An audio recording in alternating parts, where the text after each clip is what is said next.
We actually wanted to ask you about your new game, the Black Site. Yeah. Could you just tell us a little bit about it? Totally. So Black Site is an Unreal-based shooter with a few differences. I've always wanted to work on a pure shooter, like highly polished. I'm working with the best art and audio teams I've ever worked with, so it looks really great if you've seen the video. And Unreal technology is fantastic, but we wanted to add vehicles and destructibility, so the stranglehold technology where you know, somebody can go hide behind something and you can shoot it a couple of times and blow holes in it and then shoot them through it.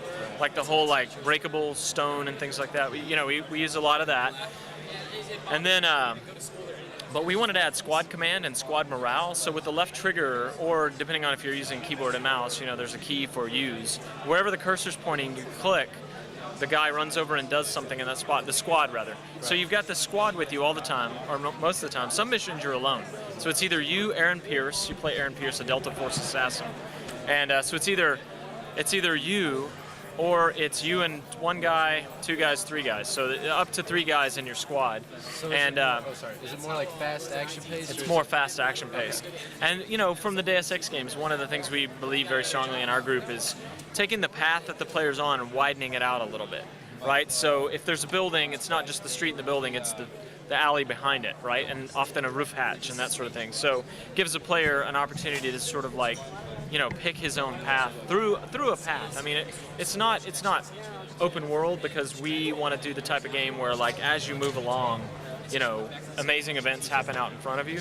But it is a little more non-linear than most games like that are. It allows for a little strategic sort of creativity. Right. So you being designer for Deus Ex, I have to ask: what is there in the way of RPG elements for this game? There aren't. We wanted to work on a pure shooter, so the morale system's kind of interesting. The better you do, the more psyched your guys are, and they're out being more aggressive, firing more often. When somebody dies, they run over and put a couple of shots in it. When you're doing poorly, they start to get afraid and they hunker down more. They might get behind cover and be like, "Dude, Pierce, get us out of here!" So they stop firing as much. And if you go far enough, they just stop helping you. And so there's a little bit of a positive feedback loop in that you have to watch for, because the player's situation might just get worse, which might make it worse, which might make it worse. We balance it such that it goes back to sort of a default stage eventually. But it's a really exciting game, and the cool thing about it is it takes place in American suburbs and in American streets, like quickie marts and things like that. So there is a flashback to Iraq, and you do eventually end up at a military base, but in between there are a lot of missions where you're running around in small town America. And that's actually one of my favorite things about it, the small town America angle.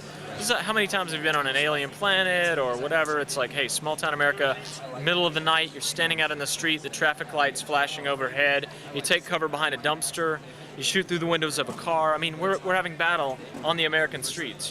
That's the thing that I find interesting about it. Is there any kind of release date idea you guys have for this yet? End of the year, we hope. End of the year? Yeah, right. So that's great. Thank you very much. Thank you. Thank you for your time, man. Yeah.